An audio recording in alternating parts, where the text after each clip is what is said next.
10th, we're hosting decorated Vietnam Navy veteran and author Raul Ferreira at 6 p.m. for his presentation, Capturing Skunk Alpha, a Barrio Sailor's Journey in Vietnam. We have a number of his artifacts currently on display in our Hispanic Heritage exhibit. So that'll run until November 2nd. We hope that you'll come and see it during the weekdays. And then on Tuesday, October 15th, our affiliate, the Fort Bend Archaeological Society, is hosting Dr. Dirk van Torenhout. He's the curator of anthropology at the Houston Museum of Natural Science. That'll be at 7 p.m. for his presentation, Teotihuacan and the Maya, a long-distance love-hate relationships in Mesoamerica. So both of these sound really interesting, and I'm really excited to see them. So come and join us. Lastly, I'll just kind of go over our October events. We do have a number of things going on in October. You can actually check that out on our website at fortbendmuseum.org/October-events. And now to introduce our speaker tonight.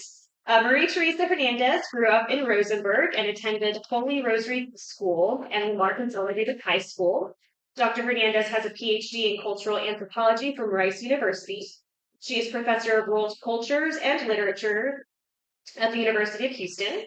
Dr. Hernandez is the author of 3 books, Delirio, The Fantastic, The Demonic, and The Real, The Buried History of Nuevo Leon. That was in 2002. Cemeteries of Ambivalent Desire, Unearthing Deep South Narratives from a Texas Graveyard, 2008. And The Virgin of Guadalupe and the Conversos, Uncovering Hidden Influences from Spain to Mexico, in 2014. Tonight, she'll be sharing remembered and forgotten stories, the history of Latinos in Fort Bend County. So please join me in welcoming Dr. Hernandez.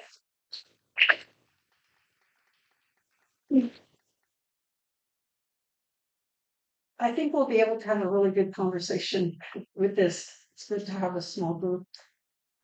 Thank you so much, Ana Alicia, for inviting me and allowing me to talk about this.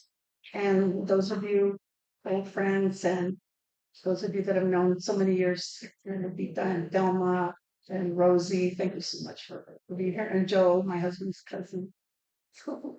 And hopefully my husband will be here in a bit too.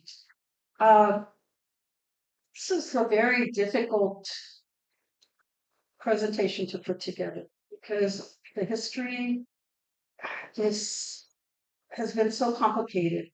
And I was trying to think of a way to do it so it wouldn't feel like all of this terrible stuff.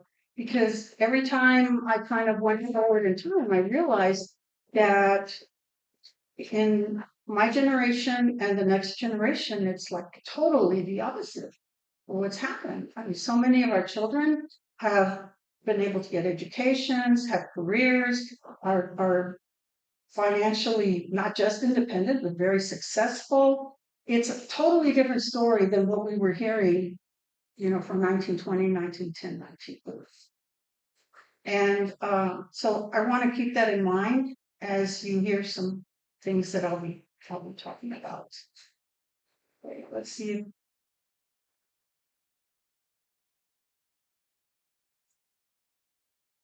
There's a lot of reasons why things happened the way they did.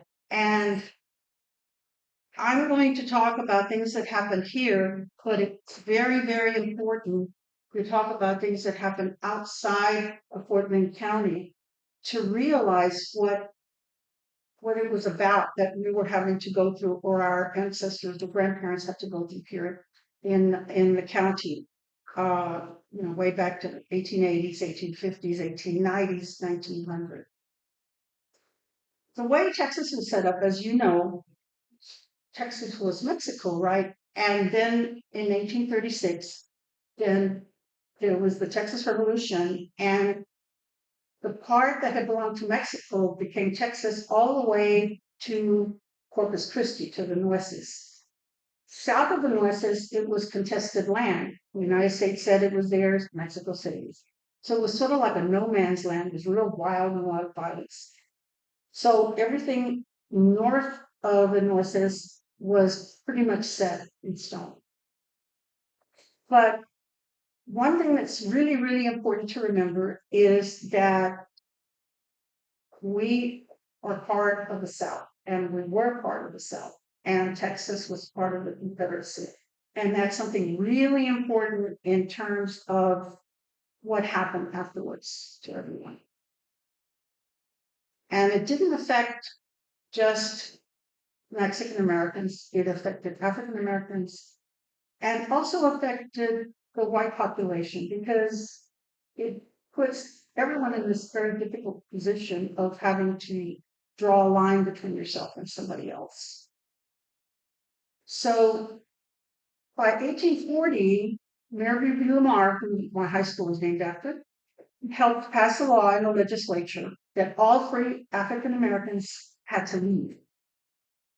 So they could not stay in the Republic of Texas if they were not enslaved. And that was really, really important. It was like that there was like the African Americans that had a particular, type of freedom to move around and have lives and make a living and everything, they just couldn't exist. And there was a lot of talk of taking out people of Mexican descent too, although there were very, very few. The only ones in this kind of a solid group north of the Nueces was, well, of course, people in San Antonio and Victoria, which was founded by the De Leon family. But this rule about free African Americans was very, very important and affected everyone. So then time passed, and then the US Mexican War came. Texas became a state of the United States, and President Polk wanted to go to war with Mexico because he wanted the United States to extend all the way to California. And of course, it started out, created, lots of turmoil.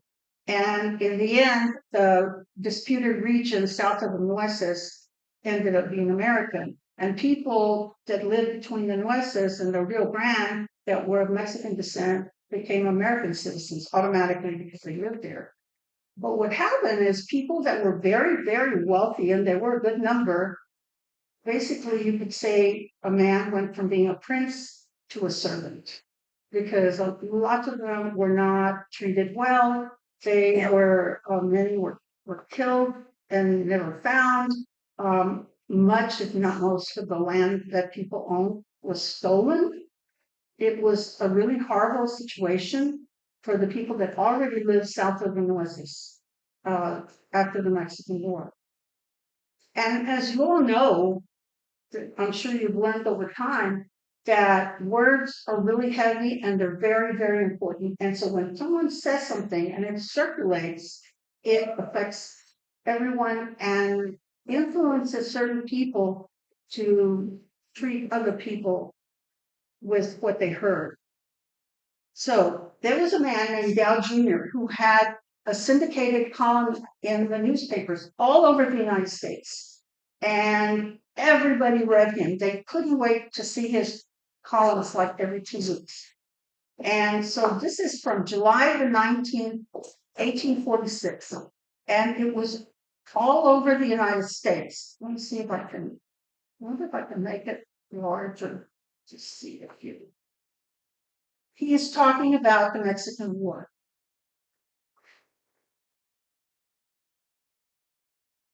He says to the soldiers and Zachary Taylor, push on the war. Now you are late in. These Mexican savages must be whipped into civilization. And if I were not necessarily exempt by law, I would be one to assist in the pleasurable task of beating them. They have no business to be brutes or rights to the blessings of barbarian whatsoever. They are reptiles in the path of progressive democracy. And it's easily in 40, 50 large newspapers all over the country. And that's what people read. And it greatly affected everyone and probably encouraged young men to volunteer. So things were pretty tense as it was. And then as we were getting closer to the Civil War in Columbus, there was going to be a slave revolt that the plantation owners found out about in September of 1856. There were revolts kind of brewing and fires brewing all over the South. There were a bunch in Dallas, in different places. The one in Columbus, they say that it was part of a network where it was going to be a large number of rebellions all the way through. They found out about it at the last minute and said they weren't totally sure if they had the most specific information, but they said they felt that a guy named Frank, who was Mexican American, was the person that really pushed it, and that other Mexican people living in Colorado County helped it come to pass or would have come to pass. So they decided that they had a committee and they decided that all resident Mexicans were ordered to leave the county within 5 days and never to return on penalty of death. I read someplace else too that Matagorda wanted to do the same and might have done the same too. So that made it even more difficult for people to live north of, well, it was hard enough south of the north, but it was basically impossible. There was a family named Cabrera that lived in Goliad that had land back since the 1780s, and they would run off the land too. And they even helped the Republic of Texas Army during the Texas Revolution. They provided food and beef, and they lost their land too. So I thought, well, wait a minute. So that meant there were Mexican people in Colorado County in 1856. I didn't find them. And so I started going through the census the last few days, and I didn't find one single person in 1870 or in 1880. There was no census listed in 1890. And in 1900, there was a family named Fuentes that had a restaurant, and another family named Tomori or something like that, probably misspelled, that lived in Fort Bend, and there were two men living in a rooming house in Richmond named Maldonado and Cruz. But that was it. So in 1920, more families came up, the Vasquez and the Melchor Ramirez family, and I mean not Melchor, sorry, Modesto Ramirez family, my great grandfather-in-law, and they came from Jalisco in 1908, but they were not listed in the 1910 census. So were they being ignored? Did they live somewhere in the county that nobody saw them? Were they not important? It's hard to know. Mexican people, as you know, generally have been extremely religious and very deep believers in the Virgin Mary and Guadalupe, and always look towards the church. But there were troubles. Holy Rosary Church in Rosenberg, that has since unfortunately been torn down because it was really a beautiful church, was built in 1925. Mexican people were not welcome in the Catholic churches in Southeast Texas. All these cities like Stafford, Sugar Land, Rosenberg, Richmond, Wharton, New Gulf, Bay City. And so one example was in the 30s, I believe, a man of Mexican descent went to Holy Rosary because somebody in his family was very ill. And the priest thought the man was going to attack him, and he called the sheriff. And so it was very difficult for people to go to church, right? Or to even get married because they would charge them $15 to marry them. And a lot of people couldn't afford $15 in 1925, 230. And the only family that I know of that went to Holy Rosary was the Leocadio Benduran family. And because his children were actually baptized there. But it is interesting that the school did have, even since the 40s, one or two Mexican American children in the school all along, but I guess it was different in the church. Because I'm sorry, there's not too many to use it too. It's not too many in the school. No, back then, no. I mean, when I was there were three of us. Can I say something? Yeah. My grandmother would tell us something. This is that was the only church around when they came in the 20s, early 30s, and they went, of course, very Catholic, and they went to Holy Rosary. And she would tell us that the back pew was reserved for the Mexican Americans. And if they went and sat beyond the last pew, they would pinch them and say, your place is in the back. That's what she would tell us. So yeah, I can see that. Well, because of that, the Basilian fathers became very interested in what was happening to the Mexican people in this region. And the Basilian fathers were brought here by the Manil family that owned Schlumberger. And they also later established the Manil Museum, the art museum. It was wonderful. And they were a French family, and the Basilians were Canadian French. And their mother house was in Toronto. And so somehow or another, they worked it out and they brought them here so they could establish St. Thomas High School and the University of St. Thomas. And they had a church at St. Anne's, which is like Westheimer. Yeah. So they came down here, and there must have been some conversation, and the conversation started around the mid like 1925 or so, and there was talk that this is terrible, that what's happening to the Mexican families, and that we need to do something. You know, they were talking among themselves, the priests were, and so they requested permission from the bishop to start a project that they called the Mexican Missions throughout Southeast Texas, and it was bigger than I imagined. Like I said, they went into New Gulf and Bay City, then all these other little areas.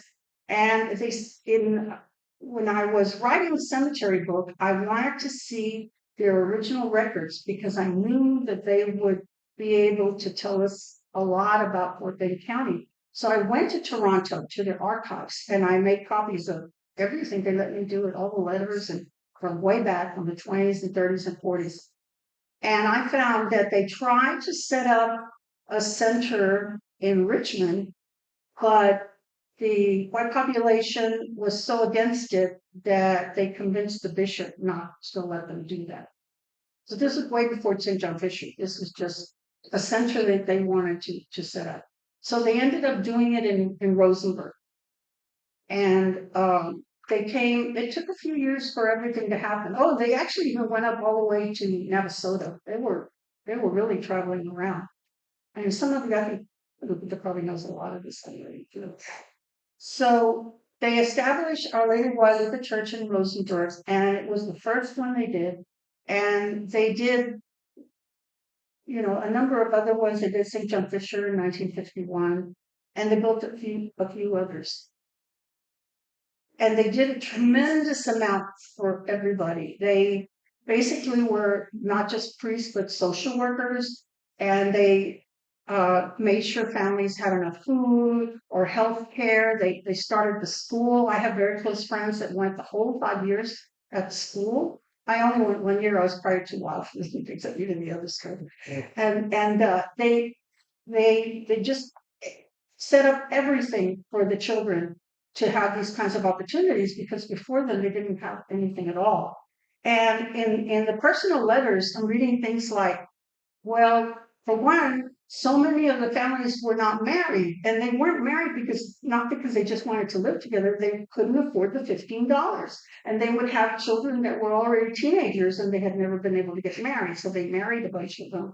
They said that especially going up towards Navasota, there was a lot of starvation and deprivation. And these were families living on farms, working on farms that belonged to the people, that lots of tuberculosis and malnutrition. It was absolutely horrible, much worse in the Navasota region than here. It was still kind of bad, but nothing like it was over there. And yes, there was lots of tuberculosis. Lots of people died. I know Carmen Perez told me one time she went through the vital statistics of the records in Richmond, looking just at infant mortality, and it was just huge in the 30s and 40s here among the Mexican people. So the priests were very motivated. It was like something so important to them. And like Father Collins, and I'm trying to think of the other priest. Sorry, her name was with a D. The early priest was specifically Father Collins was sort of the one that was maybe the second person. Father Dugan Dugan, yeah, that was it. and Father Dugan. Yeah, and they were really committed and really passionate with trying to help everyone and wanted to do everything. But at the same time, there were issues. And these are things that were never ever talked about, ever, because they were so strong and they were so committed to do the right thing. They didn't ever talk about the mixed feelings they might have, the fear, the sadness that they were encountering in being here and dealing with so much poverty. I was reading one this morning where he said, we didn't have a place to go to the bathroom when they were here. I don't know if they were staying like in a hotel the first few days or weeks or months. And the town, and I remember Father Broussard took my dad and I one time. There was a bathhouse near the post office. Did you know about that? Yeah, Yes. when you lived in here. I had never ever seen it in all my life. And he took us over there and we saw it. And that's where people took a bath because a lot of times people didn't have bathrooms. And so the priest said that that's what they had to do when they came. It was a very difficult existence the first years. It was moved to the Rosenberg Railroad Museum grounds. It's now there. That's where they had it now. Yeah, I remember they had taken it out. Uh, so there were a lot of things that were sort of like very unusual and different for the priests because they hadn't grown up that way. Some of the priests were from Canada, some were from Illinois, they were from different places. Brother Broussard was actually from Houston. And so they really suffered a lot. And so what I'm going to do right now, if I can I get into, I need to get into one of my files. It is easy to understand why many people dislike Mexicans. He can be a very hateful person. He is proud and frequently ungrateful. You try to help him and he pays no attention to you. He tells you he will do something and he never does it. He is always late because he thinks of no one but himself. The Mexican is indifferent to conditions about him, and usually he is his worst enemy. They lack leaders because they are not used to thinking of anyone but themselves. It is difficult to find any Mexican willing to help his brother. So many refuse to learn English and laugh at a sincere soul trying to learn Spanish in order to help them. Their women are frequently hateful and jealous, and seldom can they get along together. Their men are frequently lazy, too lazy to take care of their children, and many are really cowards, and that is why they will stab a man in the back with a knife instead of fighting a man face to face with their fist. They are poor losers and bad sports. For generations they have been and are selfish, thoughtless people who make no effort, and he typed this, I did not type this, who make no effort to help or bother about others. That is why so many fail to adjust themselves to the conditions in which they find themselves in this country. Little do they care about the feelings of others. If they feel good, they expect others to feel the same. If they feel bad, they expect others to feel likewise. They live their own lives. Although they won't go to mass or go to the sacraments, they expect the priest to be perfect all the time, ready to serve them day and night without ever thinking that the padre might be tired or busy. Swimming gatos, I can't put that in English, but you work day and night and they don't give a damn. You teach their children free, you feed them and clothe them. Okay, so now we have to get to the next. See, you can speak Spanish. You can speak Spanish in the Father Collins? Yeah. They all spoke Spanish. Yes, they all spoke Spanish. Yeah, they had to go and get trained to speak Spanish before they came here.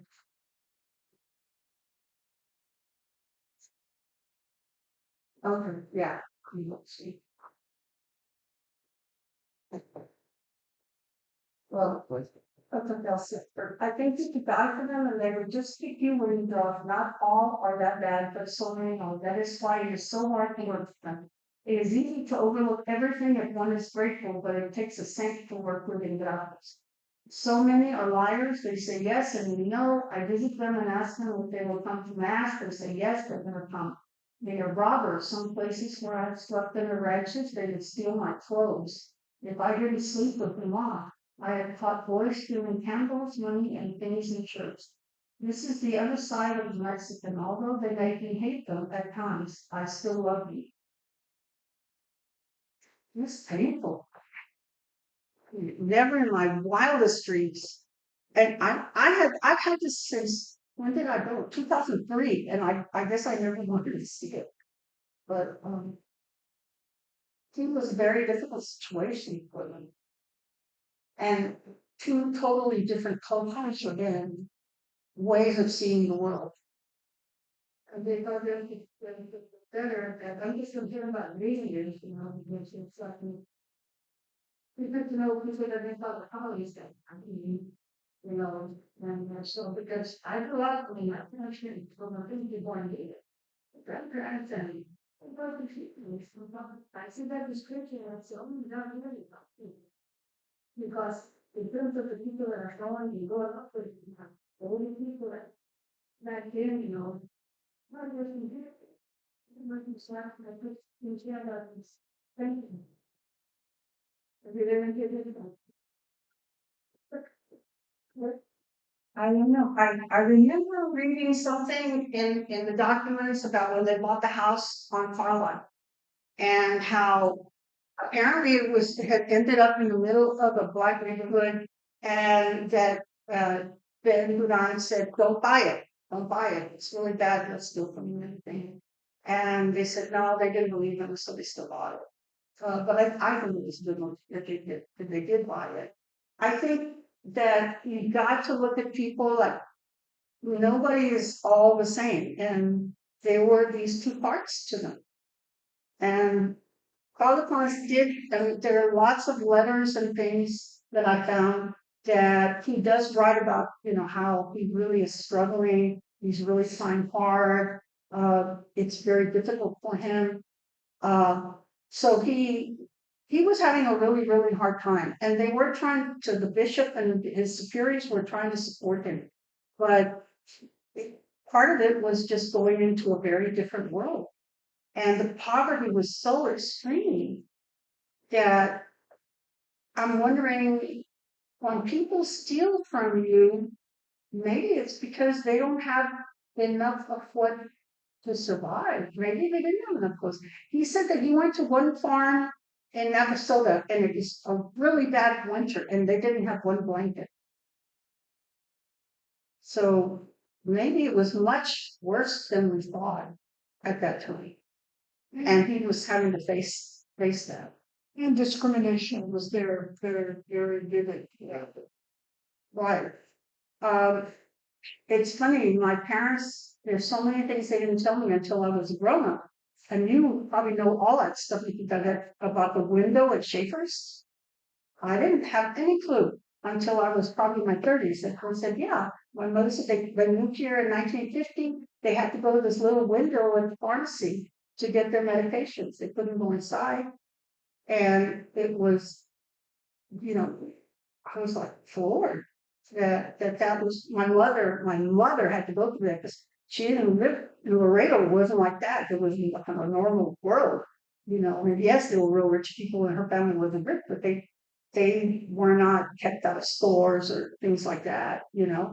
And so I was really surprised that it was still there. Another thing that I understood too that it was sort of like a sundown town. You could not leave. You could not go more than half a block away from downtown, and you'd get arrested. Also, and obviously it changed by the time I was kids. I don't remember that at all. And of course, the young ones, like at your age, my kids that are like 20, 22 years old, they don't have a clue about any of this, nothing. And they're like, they don't know that our theater had the upstairs and Mexican people sat at the bottom part of the balcony and African Americans sat at the top. And that if you go by the whole theater right now, you will see where the separate door is for African American people, where they have to go inside. It's still there. Just, so I don't know how much of the awful things that were circulating by Dow Jr. through the war or what had happened during the Republic of Texas have influenced the priests. They came from all over, but Dow Jr. was publishing all over the United States. So he came knowing, one way or another, he might have heard that, they're savages, right? And But at the same time, I think that he and most of the other priests were really committed and very passionate and very hurt that people had to live that way. So it had to have been a very difficult thing for them. Well, probably since I talked about how they had to build a school and have a Catholic school across the tracks of the grounds because of the treatment of Mexican children in the school. But I thought I built that school in yeah. And and so that was part of the country when great man. Yeah, well, Father Adams was once told, hey, for me to go to Holy Rosary, and it was a very emotionally traumatic experience. It was a good education, but it was very very brave years. Very, very.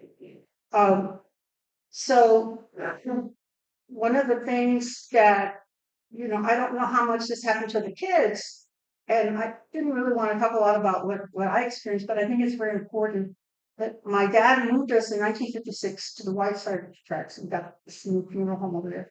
And so my best friends when I was little were actually my husband's cousins, Elida and Norma Cantú, the Roy Cantú's kids. And we were always together because Angelita Cantú used to take care of us when we were little. So it's Halloween, and Eddie and Noah and I walk 2 blocks from my house. And we go to this lady's house, ring a doorbell, and she comes out. We were 6 years old, right? She comes out and says, "You Mexican kids, you go to your own neighborhood, get out." And that's really traumatic for a child. It's really, really traumatic. I have to talk to Eddie and I talk sometimes. I think we need to talk about that. So how many other children went through that at that time? And I was talking to a very good friend who told me we're still very close. And so yesterday, as I was putting it together, we had this long conversation. Well, I said, "What was it like for you when you went to school?" Well, I went to Guadalupe the whole time. I said, "You did?" He goes, "Yeah."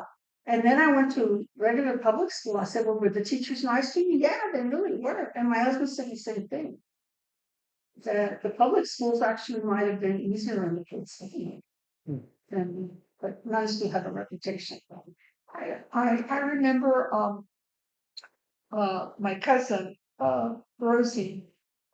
She said that her mother, Doña Cayetana, of course, very religious, and one of the priests had said in one of the sermons or whatever, or the talks, that the Catholic school went up to the 8th grade, and they graduated from the 8th grade, and one of the priests said that that's all the education the women needed, 8th grade. They did not need to go to high school, to go to public high school, because they were going to get married, have children, or whatever. And my cousin cried and cried and cried because she wanted to go to high school. And that always stuck to me. That I mean, it's the mannerism and, like you say, different cultures and how they can move and change thoughts of people. Yeah, and that's I've talked to a lot of people from different places. I have some relatives in Corpus that are my age, and like the girls, were not allowed to go to college. Their parents were older. They still, girls don't need to go to college. You need to work and help us. Um, so, okay, how do I get back to the property? So this really cool little picture. And see this picture that I'm going to show you, I'm sure you all have seen it. I found the original in Toronto. Let's go. Oh, it doesn't show. That's interesting. Okay. Yeah, you can see one thing down here. Yeah, here it is. Some of y'all probably have already seen it. Now, I don't understand what they say about people not helping. A bunch of local guys there. I don't know who everybody is in that picture. I don't know the people on the left. The fourth one was my dad, and then I don't know who that other man is behind. There's probably side. I don't know that. It's not right. Yeah, it's Father Adam at the edge. Phyllis Collins over here, and then I don't know. But then there's Father Russo. Oh, it's construction of St. John Fisher. They're building St. John Fisher. And I mean, that's quite a collaboration for people that was said not to do anything. Well, the church members were the ones that actually built Our Lady of Guadalupe, and it started in 1936. They completed it in 1940, but it was the church members that built it. So that somebody worked for somebody there. Maybe Father Collins was having a hard time when he wrote But it. this was late 30s, early 40s. So this must have been when he wrote it. Well, there's no date, but maybe it was like When they got there, they were starting the. maybe when they got there it was very hard. But I'm wondering if what he said might have been a representation of maybe what other people in town said about Mexican people. Okay, so then, even with all the mixed feelings, they still did something. So in 1951, they opened the clinic, and the clinic was huge. I mean, huge. Like, I know it was more than 1,000 babies. 3,400. 30,400. Okay. 3,400 children, which she delivered Yeah. somewhere around. So how many lives did she save by doing it? Because my dad used to say that when he had the ambulance, he would take women to the hospital and they wouldn't take them in. They wouldn't. And she gave out free medicine to the people. And the shots, the immunization. So how many children did she save from like the measles and all that? And Sister Joachim was the first one there. And my mom, before I was born, my mom used to work with her. And that's why Sister Joachim is the reason my name is not Maria Teresa. And it's sort of like, well, you get the cultures together, something happens. She said there were too many Marias in the world and that I needed to be Maria Teresa. That's what happened. But then, she was there for a while and then Sister Walter came. She was hell on wheels. But that's what somebody needed to be like, I think, to be productive and help as many people as she did. She was amazing. Absolutely amazing. And where was that located? Yeah, isn't it? Is it Avenue D and Carlo, the first corner of Rosenberg. Yeah, so there were two buildings, like there was the original was sort of like a house, and then they built a brick building. So thinking about all these things that I brought up to you in the writings of Father Collins, I want to look ahead and I think about my grandfather-in-law who died young, but in the 1930s. He was the foreman of the Circassia plantation in Sugarland. He was the foreman. That's a big deal. He married Librada Sainz, so everybody knew, and he had 4 children, Carlos, Rodrigo, Consuelo, and Amelia, my mother. And then there was Leocadio Belduran, who was married twice, first to Gonzalez and had Estella and Tony, and then married again to Paula Salazar and had Gilbert, Delia, and Victoria. And he was a foreman at the J.D. Tile and Brick Company in the 1920s. And of course, everybody knows he went on to have a gas station, lots of properties, was quite a wealthy man. Okay, so here is the son of Don Atanasio Martinez. I don't know if anybody remembers him. They lived like between Sugarland and Richmond.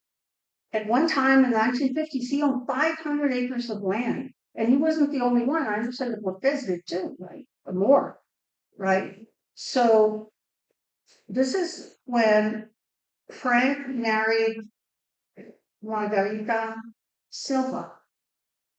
And they had a very small wedding. And so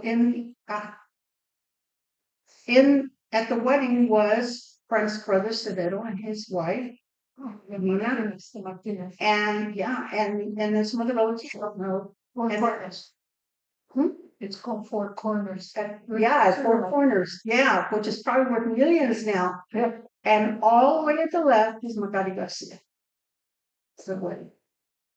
And everybody here knows who he is, right? So I think about all those things and this terrible kind of the stories and the sadness and treatment. I think about the present, and I think about Ramon Cantu has 2 great grandchildren that are attorneys and an architect. And Menduran's daughter became a school teacher way back then. And his granddaughter Lydia was a school teacher also. And he has a grandson in Laredo who has a very, very successful insurance. So this is very just small piece of what everybody did. It's sort of, I think, a representation of what had happened in the later generations. Because in every generation, everybody's done so well. I mean, I think, like Rosie's brother's children, they're so highly educated Mexicans. And a lot of the other families that it's so different than it was when, they were building St. John Fisher, when Ramon Cantu was working at Zapatia, when Father Collins first started. So I think it's very important not to forget all these things and maybe continue to try to understand why it happened. But I really think it had to do with the Mexican War, the Texas Revolution, and the Alamo created a lot of bad feelings. And, bad things happened in San Antonio. Juan Cedin, who helped at the Alamo and then had to leave, they ran him out of town afterwards. They just turned against him. And so there were a lot of really bad feelings, and all that kind of affected us or our grandparents and the grandparents that were here. So the fact that people were successful, like how your dad was able to build his business, how my dad was able to function, even though he got threatened a few times with a gun at a KFRD. Somebody, he worked there for 4 years, and somebody came up to him once and told him, you can't be into politics. Something had happened to you. Or another time he helped a man who got greatly overcharged buying a pickup truck at Hopkins Chevrolet. And so he went over there and he worked it out for him, and the man got his money back, and he got fired from KFRD for doing that because Hopkins Chevrolet was the advertiser. So there was a price at times. So his price, I don't think, was as high as others. But I know that there were choices he had to make, and he still did okay. But some people maybe, still weren't able to do as much as they could have because there was so much holding them back. And I know there were a lot of issues at schools. But even for myself, as easy as I had it, because I always had my dad to support me, things happen. When I made All-State Dad my senior year, they forgot to put it in school paper. And my dad went to talk to Mr. Trailer. He said, "Hey, why isn't my daughter's picture in there? You got some guy that made alternate choir?" And so they went ahead and put it in there, but my father had to go talk to him. "Hey, was your father and do that?" My father was in there. There was a couple of them that done that knew that, and they don't know the change. Was your father and do that? Yeah, he was actually with Trey's uncle, Pedro Cantu. He and Pedro were real close. And that's actually how we met Pedro to you, like when he first came.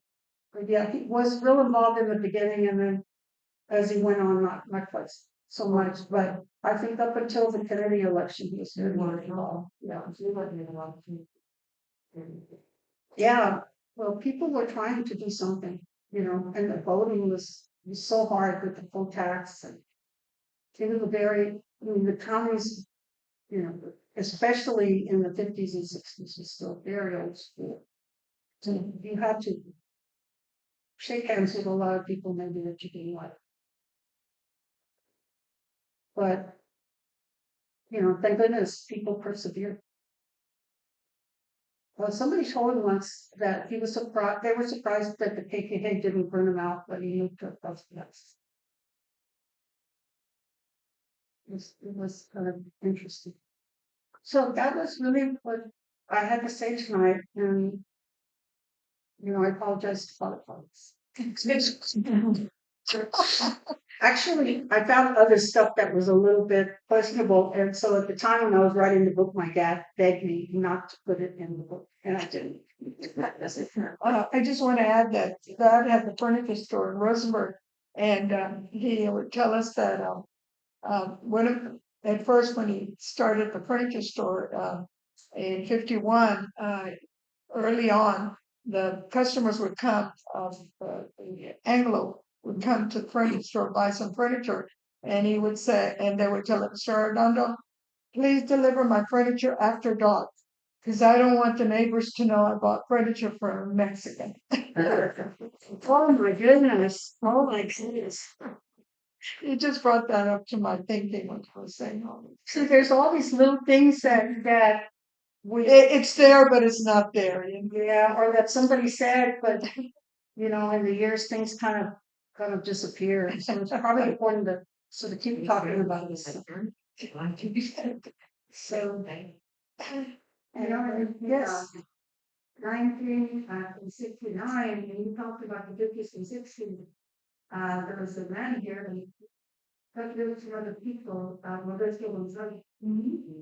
So we go on and go about the last people got together. And they formed an organization because they went before the school board to tell the more Latino in fifth country, but that's the things. And at one of the board meetings, one of the school board members in DC, President saying, we got up and turned on the door saying, very disrespectful. But that's the history. There's a lot of history, but then people are connecting, and there's good and bad in everybody. Everything said is that it's not black versus white or color, it's about justice. That's what I go by, But at the same time, I used to say, and when the father of the car had to go to groceries, and then one of them, this was and cool. And he had to go and fight for them to let in Mexico and back to the Yeah, I remember the swimming pool. and then, yeah, they closed it. They Yeah. closed it because they just covered. That's the history. Yeah, but I think it's important not to forget it. And I know Carmen Perez always, ever since my book came out, she says, there's more. You gotta write more. There's more stories, But I haven't been able to anymore, and I'm hoping maybe some other graduate student or someone will. It's great to do it. Yeah, Very good history, very, very good. Thank you very much. Are you optimistic now? Or right? Well, how things are now? Like, you've got a lot of perspective and what's your take on state of affairs now? I think now it's not like it was. It's very slow. It's it's not like you can't come in. It's more like I'm not going to be as nice to you sometimes. I'm not going to be as nice to you as I would, but you can come in. I think. I mean, not always, but there is a chill in Fort Bend. It still is. I was in the historical commission several years, and I didn't make any friends. I don't know why. But a couple of people came up and said, "Oh, I know your dad." Of course, my dad was alive. He was so funny and all this stuff. Yeah, he was great. But it wasn't friendly. And then in some of the meetings, some stuff would come up about a slave something or other that like where they made a brown cane or something as sienna plantation, and then somebody says in the group, it's not good to talk about that slavery stuff. It's just not good to bring it up. And then of course I was there in the middle of the 95 thing, and wow, that was heavy. But one of the consequences of history, especially history, has been that it's made too many people that don't know their history think that they need to be like somebody else is going to be New York. And there's been so that they're not going to be the same. I feel see it. And let's talk about the same thing.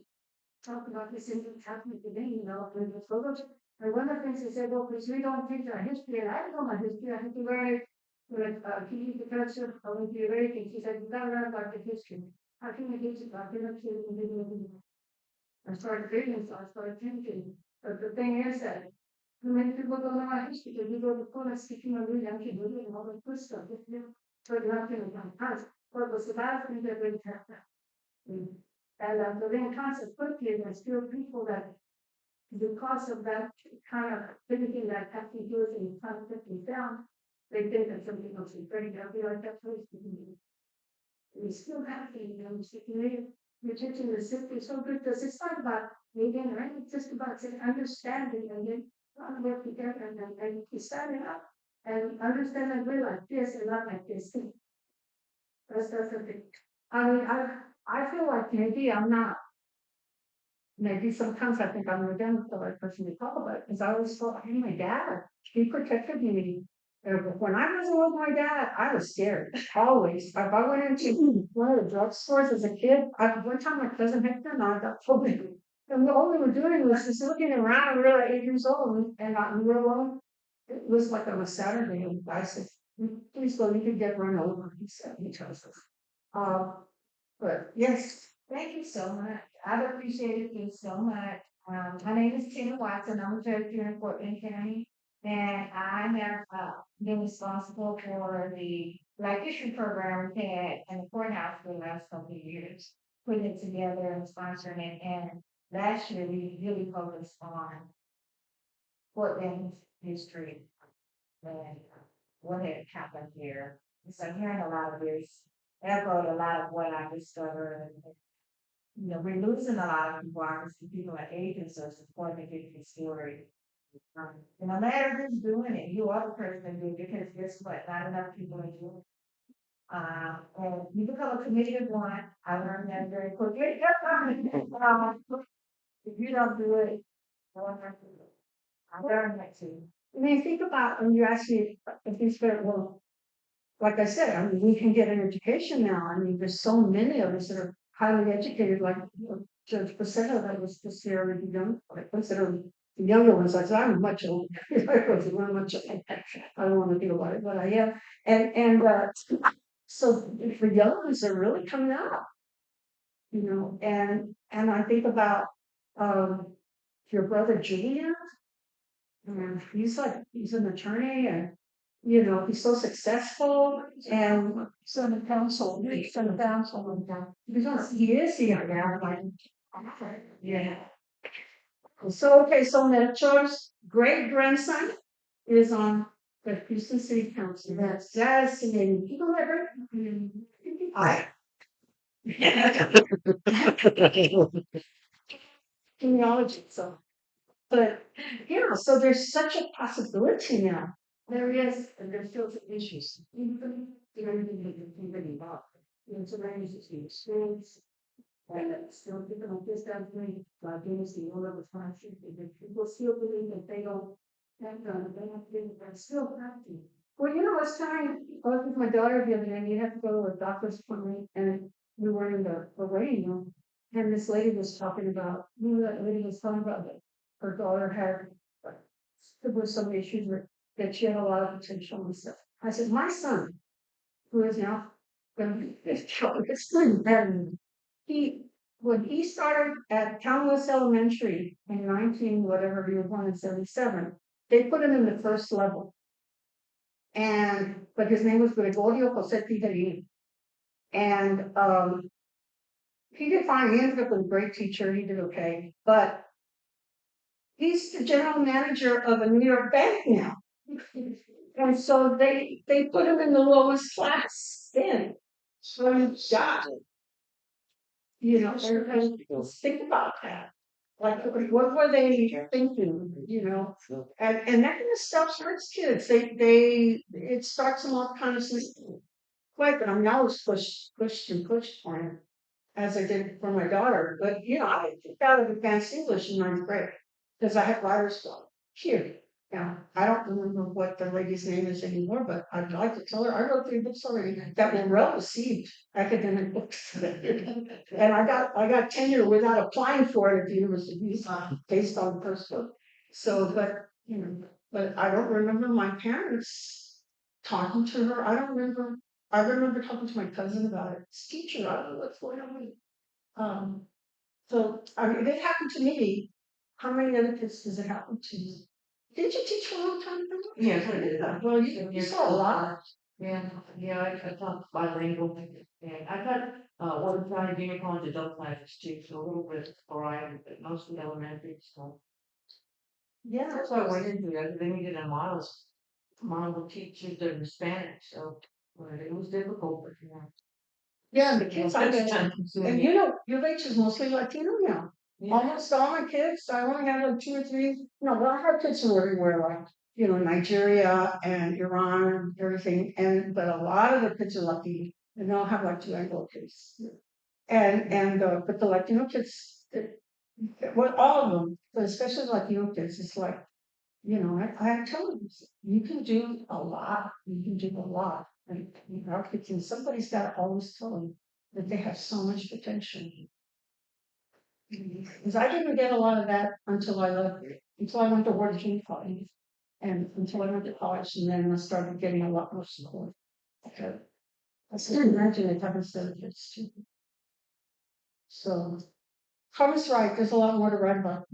A whole lot. And even when I wrote the book, I was telling Anna, I had nightmares the whole time I wrote the cemetery book because it was so awful. The plantations, the deaths, the Brazos River, the lynching. I have it here. The cemeteries of ambivalent desire because it's about Salesinos Cemetery. Well, not just about them. It's about women, but Salesinos sort of like the anchor to the door. But they had a court case and all that stuff. They almost lost the cemetery. Because of Shannon Creek. Yeah, well, because of the subdivision, they didn't. Well, it was the developers. It was their fault. Can you open this? Should you have a pen or one of those? The developers did not tell the people that were buying the houses that the cemetery was still being used.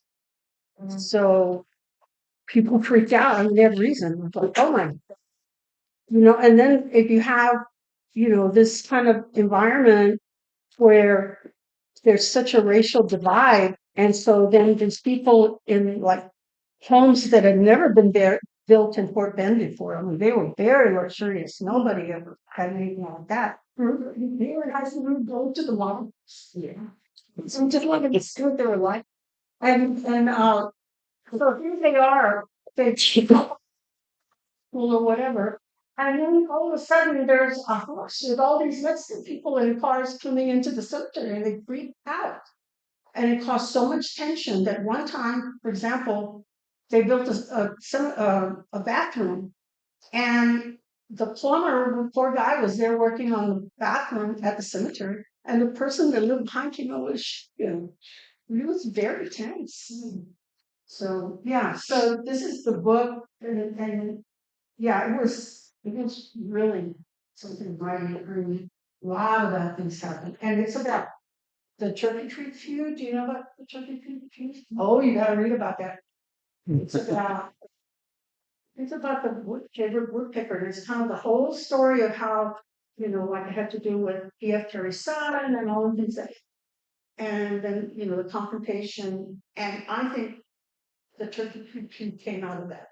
I think there were other things, and I think there's more, but I never, I went on to other stuff. I think there's a lot in the archives of Rice about. So we're doing brought copies. Yeah. Has that cemetery been maxed out? The Sugarland one, are there still room in it? I think so. I think so. People are still getting. But they have rules like you have to be descended from somebody. Yes, they have rules though, yeah. Yeah. But I was wondering if that was still. I think it's still there, and they've lost a lot of graves. Yeah, a lot of them over the years. I think they finally stopped it with the concrete or whatever they did, the barrier. They were always, but they lost a lot. I mean, one time I was there, and I found like the handle to a casket on the dirt. Wow. So, who knows what's happening? And lots of graves, people don't know. I mean, people call me or they call Carmen, and because they know about the book or hear about it. And when did that cemetery start? Well, what year? I think around 1930, but I think it might have been used for prisoners before that, because one of the Kempners told me personally that there was a story in the family that they put a dead prisoner in a box and sent him down Oyster Creek, and wherever he landed, they were going to bury him, and it landed, which that's funny. But probably wasn't called that. But yeah, it's a very, very was a really interesting adventure, very traumatic. I don't, maybe that's why I haven't written about it. Very, and then I worked closely with this friend of mine and Naomi Carrier, and she was very involved with the 95s, and she helped me a lot, and then she introduced me to Mrs. Adams, and so I spent a lot of time with Mrs. Adams, and Naomi has got nightmares too. You know, it's funny, but it just, you know, like the Brazos River was where they would dump the bodies. We're talking like 1840, 1850, 1860. So, and it wasn't just like the white people, there was like a social hierarchy. So if you were really rich, it might be okay, but the people that were not as wealthy really had a hard time too.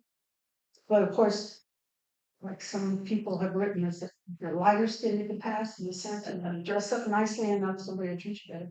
But if you're brown, you want a lot of chances. So, yeah, so any other questions? Thank you so much. Thank you.